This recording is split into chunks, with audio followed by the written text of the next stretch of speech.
ଓଡ଼ିଆ ସାହିତ୍ୟର ସୁପ୍ରସିଦ୍ଧ ଗାଳ୍ପିକ କାଳିନ୍ଦୀ ଚରଣ ପାଣିଗ୍ରାହୀଙ୍କର ଗଳ୍ପ ମାଂସର ବିଳାପ। ଜଲି ଏବଂ ଡୋରା ଅବାଲ୍ୟ ପରମ ସାଥୀ। କ୍ଷଣେ ଏକ ଅପରକୁ ଛାଡ଼ି ରହିବାକୁ ସହଜରେ ରାଜି ହୁଏ ନାହିଁ। ଜଲି ଥରେ ଅସୁସ୍ଥ ହେଲା। ଡୋରା ତାକୁ ଅହର୍ନିଶି ଜଗି ବସିଥାଏ। ସକଳ ତାଡ଼ନା ତା ନିକଟରେ ବ୍ୟର୍ଥ। ଅବଶେଷରେ ସେହିଠାରେ ତାର ପାନାହାର ଯୋଗାଇବା ଲାଗି ହୁକୁମ ହେଲା। ଡୋରାର ପାଦ ଥରେ ଜଖମ ହେଲା। ଜଲି ଭଲକରି ଜାଣେ ଡୋରାର ବଳ ଅପରିସୀମ, କିନ୍ତୁ ବୁଝିପାରିଲା ନାହିଁ କାହିଁକି ତାକୁ ଏତେ ଦିନ ଏକ ସ୍ଥାନରେ ବନ୍ଦୀ ହୋଇ ରହିବାକୁ ହୋଇଛି। ତାର ପାଦ ମୁଖରେ ସ୍ପର୍ଶ କରି ତାର ବ୍ୟଥା କେଉଁଠାରେ ଜାଣିବା ପାଇଁ ସଚେଷ୍ଟ ହେଲା। ଡୋରା ଗୋଟିଏ ଇଂଲିଶ ଗ୍ରେ ହାଉଣ୍ଡ ଏବଂ ଜଲି ଗୋଟିଏ ଗଡ଼ଜାତ ଜଙ୍ଗଲର କୃଷ୍ଣସାର। ଡୋରା ଆସିଛି ବିଖ୍ୟାତ ଲଣ୍ଡନ ନଗରୀରୁ। ଜଲିର ଜନ୍ମସ୍ଥାନ ଓଡ଼ିଶାର ନିଭୃତ ଅରଣ୍ୟାନୀ।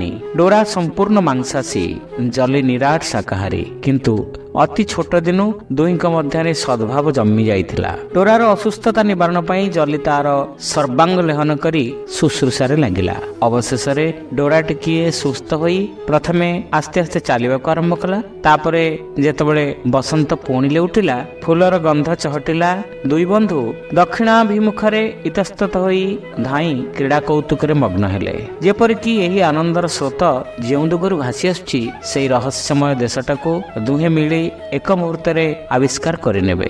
ଦୁହିଁଙ୍କ ଦୌଡ଼ିବାର ଭଙ୍ଗୀରେ ବିଶେଷ ପାର୍ଥକ୍ୟ ଓ ସୌନ୍ଦର୍ଯ୍ୟ କଳା ନିହିତ ଅଛି।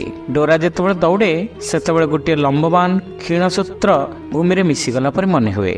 ସେତେବେଳେ ତାର ଚକ୍ଷୁ, କର୍ଣ୍ଣ, ପାଦ, ମୁଖ ଇତ୍ୟାଦି ଚିହ୍ନିବାର ଉପାୟ ନାହିଁ। କିନ୍ତୁ ଜଲିର ଦୌଡ଼ରେ ଭଙ୍ଗିମା ଭିନ୍ନ ଧରଣର। ସେ ଯେପରି ପ୍ୟାରିସ ଡ୍ୟାନ୍ସ ତଳେ ଲାଗୁନାହିଁ, କେବଳ ଶୂନ୍ୟ ଶୂନ୍ୟ ନାଚି ଯାଉଛି। ପଶୁ ଦିଓଟି ଜମିଦାର ବାବୁଙ୍କର ବଡ଼ ପ୍ରିୟ ଥିଲେ। ଡୋରା ତ ବିଲାତ ରପ୍ତାନି ବୋଲି ତାର ଇଂରାଜୀ ନାମ ରଖାଯାଇଥିଲା। ଜଲିକୁ ତାର ଅତ୍ୟନ୍ତ ପ୍ରିୟ ଦେଖି ତାକୁ ମଧ୍ୟ ସେହି ଭାଷାରେ ଅନ୍ୟ ଗୋଟିଏ ନାମରେ ଅଭିହିତ କରାଯାଇଥିଲା। କର୍ମକ୍ଳାନ୍ତ ଦିବସ ପରେ ଜମିଦାର ବାବୁ ଯେତେବେଳେ କଚେରୀ ସମ୍ମୁଖସ୍ଥ ପ୍ରକାଣ୍ଡ ପଡ଼ିଆରେ ସାୟଂ ଭ୍ରମଣ ଉଦ୍ଦେଶ୍ୟରେ ବାହାରନ୍ତି, ସେତେବେଳେ ଏହି ଦୁଇଟି ପଶୁ ତାଙ୍କର ସହଚର ହୋଇ ଚାଲିବାରେ ଏବଂ ତାଙ୍କ ସମ୍ମୁଖରେ କ୍ରୀଡ଼ା କୌତୁକ କରିବା ଦ୍ୱାରା ତାଙ୍କ ଶ୍ରାନ୍ତ ଅନ୍ତରରେ ଯେ ଆନନ୍ଦ ସଞ୍ଚାର କରନ୍ତି, ତାହାର ମୂଲ୍ୟ ସାମାନ୍ୟ ନୁହେଁ। ତା ନହେଲେ ଶିକାର ସ୍ଥଳୀରେ ଡୋରାର କିଛି ଆବଶ୍ୟକତା ଅଛି। ଜଲି ତ ସମ୍ପୂର୍ଣ୍ଣ ଅନାବଶ୍ୟକ। ତଥାପି ଜମିଦାର ବାବୁଙ୍କର କର୍ମ ପ୍ରବାହ ମଧ୍ୟରେ ଜଲିର ଟିକିଏ ସ୍ଥାନ ଅଛି। ସେହି ଆନନ୍ଦ ଟିକକର କାରଣ ସେ। ଜମିଦାର ବାବୁ ଗସ୍ତରେ ଯେତେବେଳେ ବାହାରନ୍ତି, ଜଲି ତାଙ୍କ ହାତ ଚାଟି ଚାଟି ଗୋଡ଼ରେ ଘଷି ଘଷି ହୋଇ ଚାଲେ। ଡୋରା କେତେବେଳେ ପଛରେ ରହିଗଲେ ଛୁଟି ଆସି ତାଙ୍କ ସମ୍ମୁଖରେ ନମସ୍କାର ଛଳରେ କରଯୋଡ଼ି ହୋଇ ବସି ଲାଙ୍ଗୁଳ ହଲାଏ। କେତେବେଳେ ତାଙ୍କ ଦୁଇ ପାଦ ମଧ୍ୟରେ ପ୍ରବେଶ କରି ଗତି ଶିଥିଳ କରିଦିଏ। ଅନ୍ୟ କୌଣସି କୁକୁର ଯେବେ ଆସି ଜଲି ଉପରେ ଲୋଲୁପ ଦୃଷ୍ଟି ପକାଏ, ଜଲି ତ୍ରସ୍ତ କାତର ହୋଇ ବାବୁଙ୍କର ଦୁଇ ପାଦ ମଧ୍ୟରେ ଠେଲି ଠେଲି ହୋଇ ପ୍ରବେଶ କରେ। ଡୋରା ଜାଣିପାରି ସଙ୍ଗେ ସଙ୍ଗେ ଯୁଦ୍ଧ ପାଇଁ ପ୍ରସ୍ତୁତ ହୋଇ ଦେଖାଦେବା ମାତ୍ରକେ ତାର ସ୍ୱଜାତିମାନେ ପୃଷ୍ଠ ପ୍ରଦର୍ଶନ କରି ବିନୀତ ଭାବରେ ଅପସାରିତ ହୁଅନ୍ତି। କାରଣ ଡୋରାର ବଳବୀର୍ଯ୍ୟ ତାର ପଡ଼ୋଶୀଙ୍କୁ ଅଜ୍ଞାତ ନଥିଲା।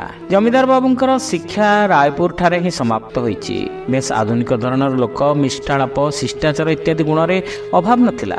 ଦେଶୀ ଲୋକଙ୍କର ପାଖରେ କୁର୍ତ୍ତା ଚାଦର ପକା ଖାଣ୍ଟି ଦେଶୀ, ଆଉ ବିଲାତୀଙ୍କ ପାଖରେ ପୁରା ସାହେବ। ଅବସର ସମୟରେ ବଡ଼ ବଡ଼ ସାହେବ ସୁବା ଶିକାର ଉଦ୍ଦେଶ୍ୟରେ ଜମିଦାର ଭବନରେ ଆତିଥ୍ୟ ଗ୍ରହଣ କରନ୍ତି। ସେମାନଙ୍କ ଉଦ୍ଦେଶ୍ୟରେ ମଧ୍ୟ ବେଶ ଆୟୋଜନରେ ଅତିଥିଶାଳାଟିଏ ନିର୍ମାଣ କରାଯାଇଛି। କେବଳ ଜଲି ଓ ଡୋରା ତାଙ୍କର ପୋଷା ନଥିଲେ।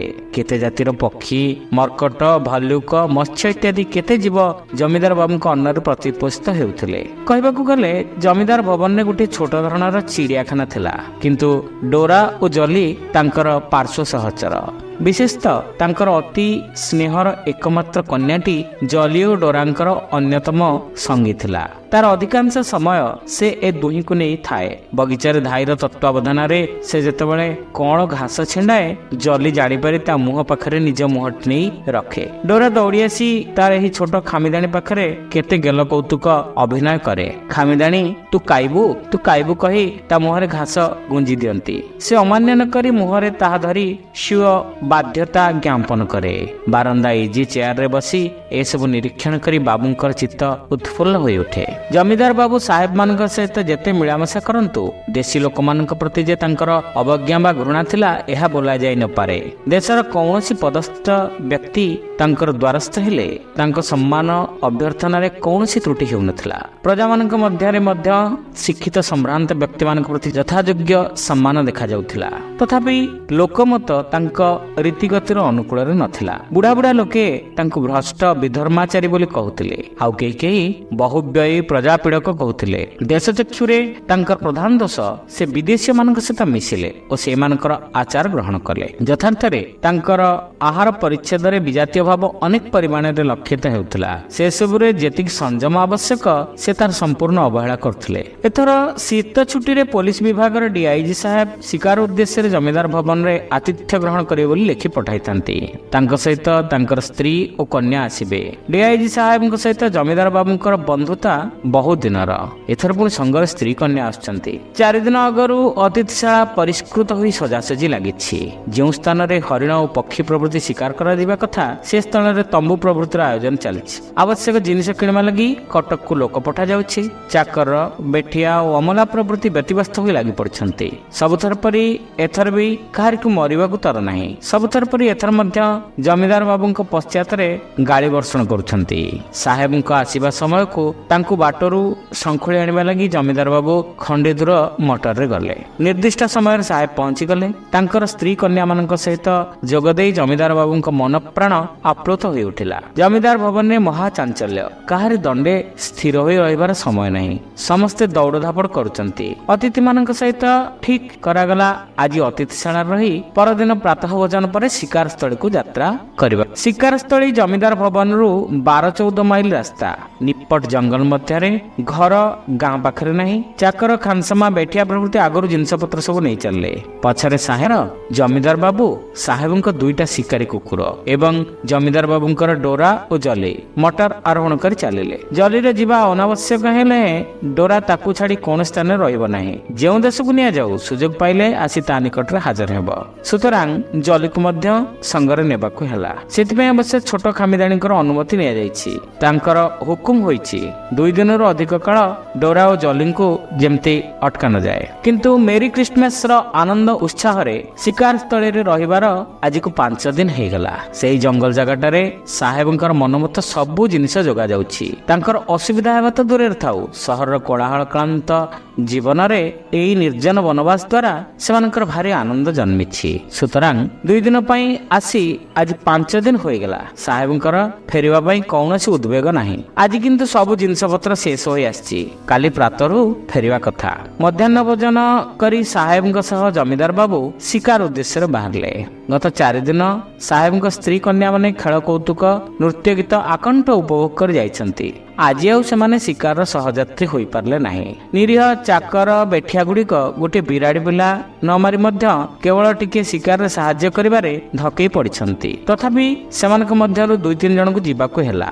ପକ୍ଷୀ ମାରିବାରେ ଥରେ 2 ଥର ଲକ୍ଷ୍ୟଭ୍ରଷ୍ଟ ହେବାରୁ ଆଉ ମାରିବା ଅସମ୍ଭବ ହୋଇପଡ଼ିଲା। ପକ୍ଷୀମାନଙ୍କୁ ପୁନଶ୍ଚ ଆସି ବସିବାକୁ ଅବସର ଦେବା ଉଦ୍ଦେଶ୍ୟରେ ଏବଂ ସେ ସମୟଟା ହରିଣ ପ୍ରଭୃତି ଅନୁସନ୍ଧାନ କରିବା ଲାଗି ଶିକାରୀ ଦ୍ୱୟ ନିକଟବର୍ତ୍ତୀ ଜଙ୍ଗଲ ମଧ୍ୟକୁ ବାହାରିଗଲେ। ନାନା ଦିଗରେ ଭ୍ରମି କୌଣସିଠାରେ କିଛି ସନ୍ଧାନ କରିପାରିଲେ ନାହିଁ। ଚାକର 3ଟାଙ୍କୁ ହରିଣ ଦେଖିବାକୁ ଜଙ୍ଗଲ ଭିତରକୁ ପଠାଗଲା। ସେମାନେ କେଉଁଠାରେ ବସି ପିଙ୍କା ଟାଣିଲେ କି ଗୁଣ୍ଡିପତ୍ର ମକଚି ଖୁସି ଗପ କଲେ ତାହା ଦେଖିବାର ତ ଉପାୟ ନାହିଁ। ଶିକାରୀ 2 ଜଣ ନିଶବ୍ଦ ପଦକ୍ଷେପରେ ଏ ଜଙ୍ଗଲ ସେ ଜଙ୍ଗଲ ଖୋଜିବାରେ ଲାଗିଲେ। ତମ୍ବୁ ନିକଟରୁ 3-4 ମାଇଲ ଦୂରରେ ଯାଇ ପଡ଼ିଛନ୍ତି ବୋଲି କାହାରି ଭ୍ରୁକ୍ଷେପ ନାହିଁ। ସେତେବେଳକୁ ବେଳ ରତରତ ହୋଇ ଆସୁଛି। ନିକଟବର୍ତ୍ତୀ ପାହାଡ଼ ଉଢାଳରେ ସୂର୍ଯ୍ୟ ଲୁଚି ଯାଇଛି, କିନ୍ତୁ ତାର ରକ୍ତିମ ଆଭା ପଶ୍ଚିମ ଆକାଶରେ ଖେଳେଇ ହୋଇ ପଡ଼ିଛି।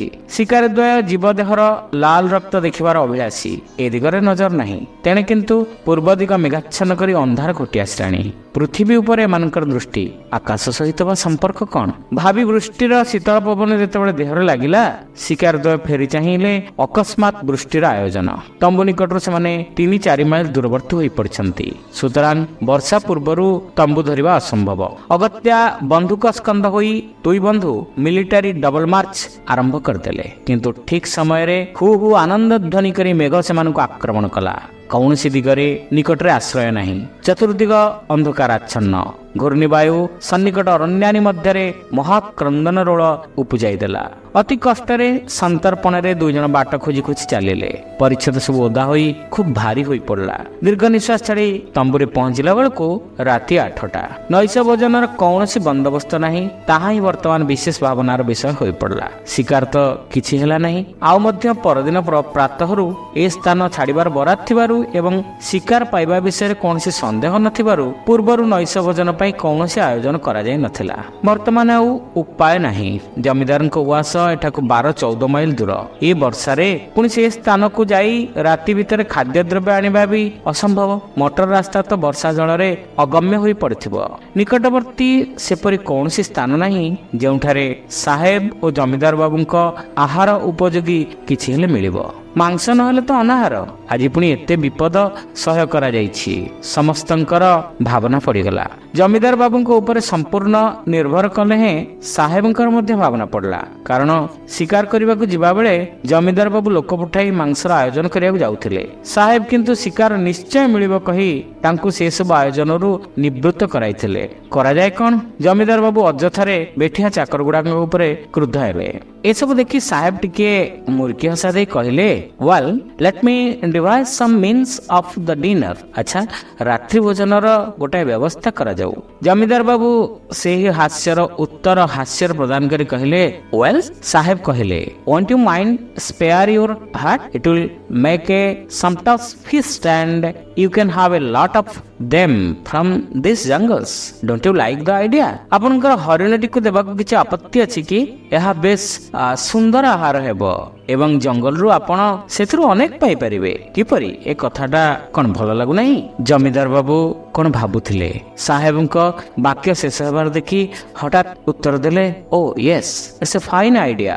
ଠିକ୍ କହିଛନ୍ତି। ଜମିଦାର ବାବୁ ସମ୍ଭ୍ରାନ୍ତ ବନ୍ଧୁ ଓ ଅତିଥିଙ୍କ କଥାରେ ଅମତ ହୋଇପାରିଲେ ନାହିଁ। କିନ୍ତୁ ଜଲି କଥା ଶୁଣି ତାଙ୍କ ହୃଦୟଟା କାହିଁକି ଦପ୍ କରି ପଡ଼ିଗଲା। ଜଲି ପ୍ରତି ତାଙ୍କର ଟିକେ ବିଶେଷ ମମତା ଜନ୍ମିବାର କାରଣ ଅଛି। ଦିନେ ଅନ୍ୟ ଏକ ବିଦେଶୀ ବନ୍ଧୁଙ୍କ ସମକ୍ଷରେ ନିଜର ଶିକାର କୌଶଳର ତାରିଫ ଦେଖାଇବାକୁ ଯାଇ ସେ ଜଲିକୁ ପାଇଥିଲେ। ସେତେବେଳେ ତାର ମା ତାକୁ ସ୍ତନ୍ୟପାନ କରାଉଥିଲା। ଜମିଦାର ବାବୁଙ୍କର ଗୋଳି ବସି ମାଟା ଢଳି ପଡ଼ିଲା, କିନ୍ତୁ ନିର୍ବୋଧ ଶିଶୁ ନିର୍ଭୟରେ ଠିଆ ହୋଇ ରହିଲା। ଜମିଦାର ବାବୁଙ୍କ ଲୋକ ଯେତେବେଳେ ତାକୁ ଧରିବାକୁ ଗଲା, ମା ନିକଟରେ ଅଛି ବୋଲି ସେ ନିଶବ୍ଦ ଭାବରେ ଦଣ୍ଡାୟମାନ ହୋଇ ରହିଲା। ବିଦେଶୀୟ ବନ୍ଧୁଙ୍କ ଠାରୁ ଏହି ଶିକାର କୌଶଳରେ ଯଥେଷ୍ଟ ବାହାବା ପାଇଲେ ହେଁ ଏହି କ୍ଷୁଦ୍ର ଶିଶୁର ନିର୍ବୋଧ ଆଖି ଦିଓଟିକୁ ଚାହିଁ ତାର ମାତୃଭନ୍ତା ଜମିଦାର ବାବୁଙ୍କର ତା ପ୍ରତି ସେଦିନ ଗୋଟାଏ କିପରି ବାତ୍ସଲ୍ୟ ଓ ଶ୍ରଦ୍ଧା ଜନ୍ମି ଯାଇଥିଲା। ଜଲିକୁ ହତ୍ୟା କରି ଦିନେ ତାର ମାଂସ ଭକ୍ଷଣ କରିବାକୁ ହେବ, ଏକଥା ସେ କେବେ କଳ୍ପନା କରିନଥିଲେ। ବର୍ତ୍ତମାନ ସେହି ପରାମର୍ଶ ଶୁଣି ଜମିଦାର ବାବୁଙ୍କ ଶିକାରୀ ଅନ୍ତର ମଧ୍ୟ କିପରି ଟିକେ ଦବିଗଲା। ତା ବୋଲି ଏତେ ବଡ଼ ସମ୍ଭ୍ରାନ୍ତ ଅତିଥିଙ୍କୁ କ'ଣ ନାହିଁ କରାଯାଇପାରେ? ଜମିଦାର ବାବୁଙ୍କ ସମ୍ମତି ପାଇ ସାହେବ ମହାନନ୍ଦରେ ନିଜେ କାଟିବାକୁ ଉଦ୍ୟତ ହେଲେ। ନିଜ ହାତରେ କିଛି ହେଲେ ଶିକାର ନ କଲେ ସେଦିନ ତାଙ୍କ ମନଟା ଭଲ ରହେ ନାହିଁ। ଯୁଦ୍ଧରେ ବହୁତ ଲୋକଙ୍କର ପ୍ରାଣକ୍ଷୟ କରିଥିଲେ ବୋଲି ତାଙ୍କର ବଡ଼ ସୁଖ୍ୟାତି ଅଛି। ଶୁଣାଯାଏ କୌଣସି ଦିନ ଶିକାର ନ ମିଳିଲେ ସେହି ଉଦ୍ଦେଶ୍ୟରେ ପାଳିତ କୁକୁଟ ପ୍ରଭୃତି ଗୋଟାଏ କିଛି ଜୀବ ବଧ କଲେ ହିଁ ତାଙ୍କର ମସ୍ତିଷ୍କ ଥଣ୍ଡା ରହେ। ଏହି ଅଭ୍ୟାସକୁ ତାରିଫ କରି ତାଙ୍କ ସ୍ତ୍ରୀ କୁଆଡ଼େ ବହୁବାର କହିଥାନ୍ତି ଯେ ଦିନେ କିଛି ଶିକାର କରିବାକୁ ନ ପାଇ ସାହେବ ନିଜର ବେକ କାଟିବାକୁ ଉଦ୍ୟତ ହେଉଥିଲେ। ଜଲି ଓ ଡୋରା ଏକ ଅପରର କୋଳରେ ମୁଣ୍ଡ ଗୁଞ୍ଜି ଦେଇ ମହା ଆରାମରେ ନିଦ୍ରା ଯାଇଛନ୍ତି। ସେ ସମୟରେ ଅପରିଚିତ କୌଣସି ଲୋକ ଡୋରା ନିକଟକୁ ଯିବାର ସାହସ କରିବା ବଡ଼ ଦୁରୂହ। ବିଶେଷତଃ ଡୋରା ଓ ଜଲି ଏକ ସଙ୍ଗରେ ଥିଲାବେଳେ ଜମିଦାର ବାବୁଙ୍କ ମାଧିଆ ଚାକର ବ୍ୟତୀତ ଅନ୍ୟ କାହାରି ସେମାନଙ୍କ ପାଖ ପଶିବାର ଉପାୟ ନାହିଁ। ଜମିଦାର ବାବୁଙ୍କ ଇଙ୍ଗିତରେ ଜଲିକୁ ଆଣିବା ଲାଗି ମାଧିଆକୁ ଯିବାକୁ ହେଲା। ତାର ପାଦ ଶବ୍ଦ ଶୁଣି ଡୋରା ଚେଇଁ ଉଠି ଭୋକିଲ। ମାଧିଆ ଚୁପ୍ କହିବାରୁ ସ୍ୱର ବାରି ପାରି ସେ ସ୍ଥିର ହୋଇ ରହିଲା। କିନ୍ତୁ ମାଧିଆ ଯେତେବେଳେ ଜଲିକୁ ଉଠାଇ ତାକୁ ସଙ୍ଗରେ ଆଣିବାକୁ ଗଲା, ସେତେବେଳେ ଡୋରା ତା ସହିତ ଆସିବା ଲାଗି ଅସ୍ଥିର ହୋଇ ପଡ଼ିଲା। ଅଗତ୍ୟା ମାଧିଆକୁ ଜଲି ସଙ୍ଗେ ସଙ୍ଗେ ଡୋରାର ଶିକୁଳି ଧରି ମଧ୍ୟ ଆଣିବାକୁ ହେଲା। ଡୋରାର ବୁଦ୍ଧି ଅସମ୍ଭବ ରୂପେ ପ୍ରଖର ହେଲେ ହେଁ ଏ ସମୟରେ ଜଲିକୁ ତା ନିକଟରୁ ଧରି ନେବାର କାରଣ ସେ ବୁଝିପାରିଲା ନାହିଁ। ମାଧିଆ ନିଜେ ଡୋରାକୁ ଧରି ଜଲିକୁ ଖାନସମାଙ୍କୁ ଦେଲା। ଡୋରାର ବଡ଼ ସନ୍ଦେହ ହେଲା, ତଥାପି ସେ ତୁନି ହୋଇ ରହିଥାଏ। ସାହେବ ସ୍ୱୀୟ ଆତତାୟୀ ପ୍ରକୃତିର ତର୍ପଣ କରିବା ଲାଗି ଉଦ୍ୟତ ହେଲେ। ଛୁରୀର ଫଳକ ଆଲୋକପାତରେ ଚକଚକ ହୋଇ ଉଠିଲା। ଖାନସମା ଦୁଇ ଜଣ ଜଲିର ଗୋଡ଼ ବାନ୍ଧି ତାକୁ ସ୍ଥିର କରି ଠିଆ କରାଇଲେ, ଯେପରି ଛୁରୀ ଚାଲିବା ସମୟରେ ସେ କୌଣସି ରକମର ହଲଚଲ ହୋଇ ସାହେବଙ୍କର ଅସୁବିଧା ନ ଘଟାଏ। ଜଲିର ଭାବନା କ'ଣ? ସେ ତାର ଜୀବନର ପ୍ରଭୁ ଜମିଦାର ବାବୁ ଏବଂ ସକଳ ଦୁଃଖ ଆପଦରେ ବିପଦରେ ଆବାଲ୍ୟ ପରମ ବନ୍ଧୁ ଡୋରାକୁ ଦେଖି ନିର୍ଭୀକ ଭାବରେ ଠିଆ ହୋଇଥାଏ ଏବଂ ପାଦ ଦୁଇଟି ବନ୍ଧା ହେବାରୁ ଥରେ ତାର ଦୁଃଖ ସୁଖର ସାଥୀ ଡୋରା ଏବଂ ଥରେ ତାର ଅଶୈଶବ ବିଶ୍ୱାସୀ ପ୍ରଭୁଙ୍କ ପ୍ରତି ଦୃଷ୍ଟି ପକାଉଥାଏ। ଜମିଦାର ବାବୁ ବନ୍ଧୁଙ୍କ ପତ୍ନୀ ଓ କନ୍ୟାଙ୍କ ନିକଟରେ ଖୁସି ଗଳ୍ପରେ ନିମଗ୍ନ ଥାନ୍ତି, ତଥାପି ତାଙ୍କ ଭିତରୁ କିଏ କହିଦେଉଥାଏ ଜଲି ପ୍ରତି ଟିକେ ଦୃଷ୍ଟି ପକାଇବା ପାଇଁ। ସେ ଚାହିଁ ନ ଚାହିଁଲା ହୋଇ ହସ ଖୁସିରେ ନିମଗ୍ନ ଥାନ୍ତି। ତାକୁ ଚାହିଁଲେ ସେ ମନୁଷ୍ୟ ଭାଷାରେ ଯେପରି କିଛି ପ୍ରକାଶ କରିଦେବାକୁ ଯିବ ଏବଂ ସେଥିରେ ସେ ଦୋଷୀ ସାବ୍ୟସ୍ତ ହେବେ ଆଉ ତାଙ୍କର ସୁନାମରେ ବାଧା ଘଟିବ। ସାହେବଙ୍କ ହାତରେ ଛୁରୀ ଦେଖି ଡୋରାର ସନ୍ଦେହ କ୍ରମେ ଦୃଢ଼ୀଭୂତ ହେବାକୁ ବସିଲାଣି। ସାହେବ ଛୁରୀ ପରିଷ୍କାର କରି ଯେତେବେଳେ ଆସନରୁ ଉଠିଲେ, ଜମିଦାର ବାବୁଙ୍କ ଦୃଷ୍ଟି ହଠାତ୍ କାହିଁକି ଜଲି ଉପରେ ପଡ଼ିଲା ଏବଂ ତାଙ୍କର ମନେ ହେଲା ଜଲି ଅନେକ କ୍ଷଣ ହେଲା ତାଙ୍କୁ ଏହିପରି କାତର ଦୃଷ୍ଟିରେ ଚାହିଁ ଜୀବନ ଭିକ୍ଷା କରୁଛି। ଜମିଦାର ବାବୁ କ'ଣ ଗୋଟାଏ ବାହାନାରେ ଆସନ ଛାଡ଼ି ତମ୍ବୁ ମଧ୍ୟକୁ ଚାଲିଗଲେ। ଡୋରା କିନ୍ତୁ ଜଲିର ମିନତି ଶୁଣିଲା।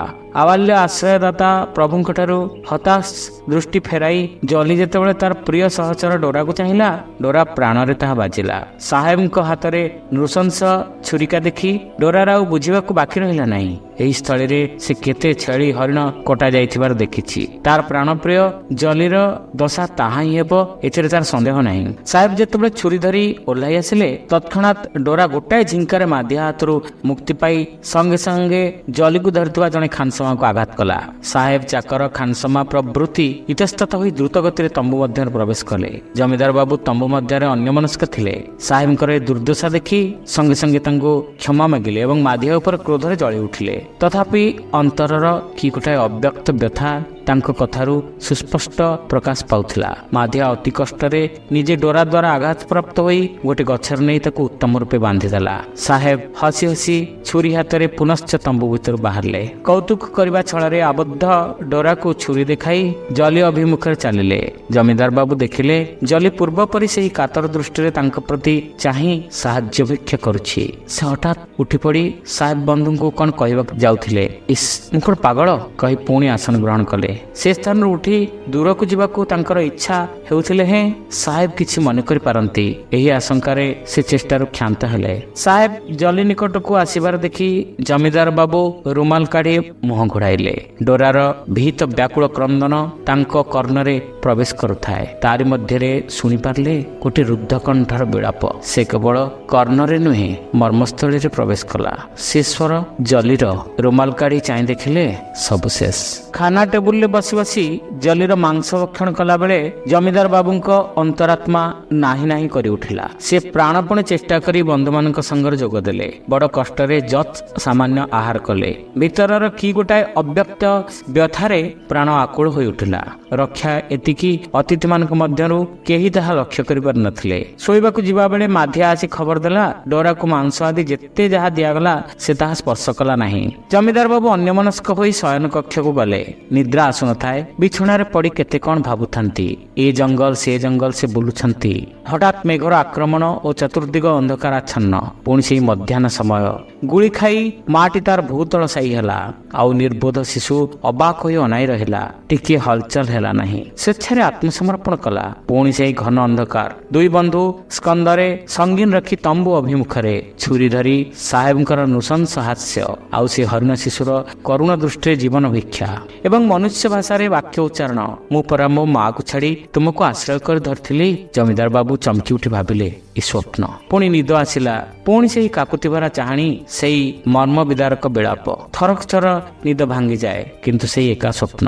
ପ୍ରଭାତରୁ ଉଠି ଫେରିବାର ବନ୍ଦୋବସ୍ତ କରାଗଲା। ମଟରରେ ବନ୍ଧୁ ଓ ବନ୍ଧୁ ପରିବାରଙ୍କ ସହିତ ଜମିଦାର ବାବୁ ଆଗ ଚାଲିଗଲେ। ହସ ଖୁସିରେ ମନଟାକୁ ଭୁଲାଇବାର ଯେତେ ଚେଷ୍ଟା କଲେ ମଧ୍ୟ ଜମିଦାର ବାବୁଙ୍କ ଅନ୍ତରରେ ହରିଣ ଶିଶୁର ସେହି ରୁଦ୍ଧ କ୍ରନ୍ଦନର ବିରାମ ନାହିଁ। ବନ୍ଧୁ ପରିବାର ସେହିଦିନ ବିଦାୟ ଘେନି ଚାଲିଗଲେ। ମାଧିଆ ଡୋରାକୁ ଟାଣି ଟାଣି ବହୁ କଷ୍ଟରେ ଧଇଁ ସଇଁ ହୋଇ ଆସି ପହଞ୍ଚିଲା ଏବଂ ବାବୁଙ୍କୁ କହିଲା ଡୋରା ସେ ସ୍ଥଳରୁ ଆସିବାକୁ ଏକା ବେଳେକ ଅମଙ୍ଗ। ଜମିଦାର ବାବୁ ସେତେବେଳେ ଏକାକୀ ବସି ମନେ ମନେ କ'ଣ ଭାବୁଥିଲେ। ମାଧିଆ ଆଉ କିଛି ନ କହି ଚୁପ୍ ହୋଇ ଚାଲିଗଲା।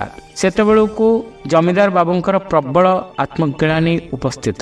ବଡ଼ ସଂଯମରେ ସେ ନିଜକୁ ସ୍ଥିର କରି ରଖିଛନ୍ତି, ନହେଲେ ଲୋକମାନେ ତାଙ୍କୁ ପାଗଳ ବୋଲି ଭାବି ସାରନ୍ତେଣି। ଏହି ଜ୍ଞାନଶୂନ୍ୟ କୁକୁରଟାର ପାଦ ତଳେ ପଡ଼ି କ୍ଷମା ଭିକ୍ଷା କରିବା ଲାଗି ତାଙ୍କ ପ୍ରାଣ ଭିତରୁ ଯେପରି କିଏ ବାଧ୍ୟ କରୁଛି, କାରଣ ସେ ନିଜକୁ ତାଠାରୁ ବହୁ ନିମ୍ନରେ ଦେଖୁଛନ୍ତି। କାହିଁ ମାଂସାଶୀ କୁକୁରଟା ଠାରୁ କଣ ମୋର ଅନ୍ତର ଏତେ ଦୂର ନୃଶଂସ? ଛି ଛି, ସଂସାରଟାରେ କଣ କେବଳ ସବଳ ଦୁର୍ବଳକୁ ଅଧୀନ କରି ଆତ୍ମସାତ କରି ଉଦରସାତ କରି ଜୀବନ ଧାରଣ କରିବାକୁ ଜାତ ହୋଇଛି? ଜଣେ ବଞ୍ଚିବ ବୋଲି ଆଉ ଜଣଙ୍କର ମୃତ୍ୟୁ ଏକାନ୍ତ ଆବଶ୍ୟକ। ମନୁଷ୍ୟ ଯେ ବିଶ୍ୱଗ୍ରାସ କରିବାକୁ ବସିଛି, ଏହାର ଯୁକ୍ତି କଣ? ନା ସେ ସବୁ ଜୀବଠାରୁ ବୁଦ୍ଧିମାନ ଓ ବିବେକବାନ? ସତ୍ୟ ସତ୍ୟ ଜମିଦାର ବାବୁଙ୍କର ଭୀଷଣ ବିରାଗ ଓ ବିକାର ଜାତ ହେଲା। ଯେଉଁ ଜିହ୍ୱା ଜଲିର ମାଂସ ସ୍ୱାଦ ପରୀକ୍ଷା କରିଥିଲା, ତାହା କିପରି ଅବଶ ହୋଇ ଆସିଲା। ଜଲିର କଲିଜା ଯେଉଁ ଗଳା ମଧ୍ୟରେ ଯାଇଥିଲା, ତାହା ସଂକୁଚିତ ହୋଇ କିପରି ରୁଦ୍ଧ ହୋଇ ଆସିଲା। ଜମିଦାର ବାବୁ ମନେ କଲେ, ସେ ଗଳା ଯଦି ଚିରଦିନ ପାଇଁ ରୁଦ୍ଧ ହୁଏ ଏବଂ ସେ ଜିହ୍ୱା ଯଦି ଅବଶ ହୋଇ ଛିନ୍ନ ହୋଇ ପଡେ, ତେବେ ତାଙ୍କର ମର୍ମନ୍ତୁଦ ଯାତନାର ଟିକିଏ ବା ଉପଶମ ହୋଇପାରନ୍ତା। ଏହି ସମୟରେ ପଛରୁ କିଏ ଡାକିଲା, ଜଲି କାହିଁ? ଜମିଦାର ବାବୁ ଫେରି ଚାହିଁ ଦେଖିଲେ ତାଙ୍କର ସେଇ 4 ବର୍ଷର ଶିଶୁ କନ୍ୟାଟି। ସେ ଉତ୍ତର କିଛି ନ ପାଇ ତତ୍କ୍ଷଣାତ ଉଠିଯାଇ ନିଜର କନ୍ୟାକୁ ନିଜର ଉତ୍ତପ୍ତ ବକ୍ଷରେ ଚାପି ଧରି କହିଲେ, ଅଛି ମା, ଅଛି। ସେ କଥାରେ କର୍ଣ୍ଣପାତ ନ କରି ମୁହଁ ଫୁଲାଇ ଆଖି ଛଳ ଛଳ କରି କହିଲା, ଝିଅଟି। ମିଛ କଥା। ମାଧିଆ କହିଲା, ସେ ସାହେବ ତାକୁ ମାଲିଛି, ମୁଁ ସେ ସାହେବକୁ ମାଲିବି। କନ୍ୟାର ରାଗ ଓ ଅଭିମାନ ଦେଖି ଜମିଦାର ବାବୁଙ୍କ ଚକ୍ଷୁରୁ ଲୋତକ ବର୍ଷିବାକୁ ଲାଗିଲା। ସେ ତାହା କନ୍ୟା ନିକଟରୁ ଲୁଚାଇବାକୁ ଯାଇ ଧାଇ ହାତରେ କନ୍ୟାକୁ ଦେଇ ଚାଲିଗଲେ ଏବଂ ହୃଦୟର ଆବେଗ ଅସହ୍ୟ ହେବାରୁ ବିଛଣାରେ ପଡ଼ି ଶିଶୁ ପରି ଭୋ ଭୋ କାନ୍ଦିବାକୁ ଲାଗିଲେ। କିନ୍ତୁ କନ୍ୟାର ସେଇ ପ୍ରଶ୍ନ, ଜଲି କାହିଁ, ତାଙ୍କର ବାରମ୍ବାର ମନେ ପଡ଼ିଲା। ସେ ନିଜକୁ ସେଇ ପ୍ରଶ୍ନ କରି ସ୍ୱ ଅଙ୍ଗ ପ୍ରତ୍ୟଙ୍ଗକୁ ଚାହିଁଲେ। ହରିଣ ଶାବକର ପ୍ରତ୍ୟେକ ଖଣ୍ଡ ଭୁକ୍ତ ମାଂସର କ୍ରନ୍ଦନ ତାଙ୍କର ପ୍ରତ୍ୟେକ ଲୋମକୂପରୁ ଫୁଟି ବାହାରିବାରେ ସେ ଶୁଣିଲେ। ତାଙ୍କର ପ୍ରତ୍ୟେକ ଶିରାରେ ଏହି କ୍ରନ୍ଦନ ବିଜୁଳି ଗତିରେ ଚମକିବାକୁ ଲାଗିଲା। ଜମିଦାର ବାବୁ ରୁଗ୍ଣ ହୋଇ ପଡ଼ିଲେ। 2 ସପ୍ତାହ ଜ୍ୱର ଓ ଅନାହାର। ସମସ୍ତେ ଭାବିଲେ ଜମିଦାର ବାବୁ ଏ ଘାଟି ପାର ପାଇବେ ନାହିଁ, କିନ୍ତୁ ସେ ସୁସ୍ଥ ହେଲେ, ଅଥଚ ନୂଆ ଲୋକ ହୋଇ। ସାହେବଙ୍କ ଉପଯୋଗୀ ଅତିଥିଶାଳା ଦରିଦ୍ରମାନଙ୍କ ପାଇଁ ପାନ୍ଥ ନିବାସରେ ପରିଣତ ହେଲା। ଜମିଦାର ଉଆସରେ ଆମିଷ ପ୍ରବେଶ ନିଷିଦ୍ଧ ହେଲା ଏବଂ ଜମିଦାରୀ ମଧ୍ୟରେ କେହି ମୃଗ ଶିକାର କିମ୍ବା ବଧ କରିପାରିବେ ନାହିଁ ବୋଲି ହୁକୁମ ଜାରି ହେଲା। ଡୋରା କୌଣସି ମତେ ଆହାର କଲା ନାହିଁ। ଦିନମାନ ନିରାହାରରେ ପଡ଼ି ରହିଲା ଏବଂ ଜମିଦାର ବାବୁଙ୍କ ପ୍ରଥମ ଅସୁସ୍ଥତା ଦିନ କୌଣସି ମତେ ମୁକ୍ତି ପାଇ ଖସି ଚାଲିଗଲା। ମାଧିଆ ଖୋଜି ଖୋଜି ତାକୁ ସେଇ ତମ୍ବୁ ପଡ଼ିଥିବା ଜାଗାରେ ଜଲିର ବଧଭୂମିକୁ ଆଘ୍ରାଣ କରୁଥିବାର ଦେଖିଲା। ଏହିଠାରେ ସେ ତାର ପ୍ରିୟ ସଖାକୁ ହରାଇଛି। କୌଣସି ମତେ ଯେବେ ସନ୍ଧାନ ପାଏ, ସେଥିଲାଗି କରୁଣ ବିଳାପ କରି ସେ ତାକୁ ଖୋଜି ବୁଲୁଛି। ମାଧିଆ ତାକୁ ଧରି ଆଣିଲା। ଯେତେ ଯତ୍ନ କରାଗଲା, ସବୁକିଛି ବିଫଳ ହେଲା। ପୁଣି ଦିନେ କିପରି ସେ ଅଦୃଶ୍ୟ ହୋଇଗଲା, ଆଉ ଯେତେ ଖୋଜିଲେ ମିଳିଲା ନାହିଁ। କେହି କେହି କହନ୍ତି ସେ ସେଇ ତମ୍ବୁ ପଡ଼ିଥିବା ଦିଗରେ ଯାଇଛି। କାଠୁରିଆ ମାନେ କହନ୍ତି ନିବିଡ଼ ଜଙ୍ଗଲ ମଧ୍ୟରେ କାଠ କାଟିଲା ବେଳେ ସେମାନେ ବହୁବାର ରୁଦ୍ଧ ପଶୁ କଣ୍ଠର ଗୋଟିଏ କରୁଣ ଆର୍ତ୍ତ ବିଳାପ ଶୁଣିପାରନ୍ତି। ସେ କିନ୍ତୁ ଜଲିର ନା ଡୋରାର?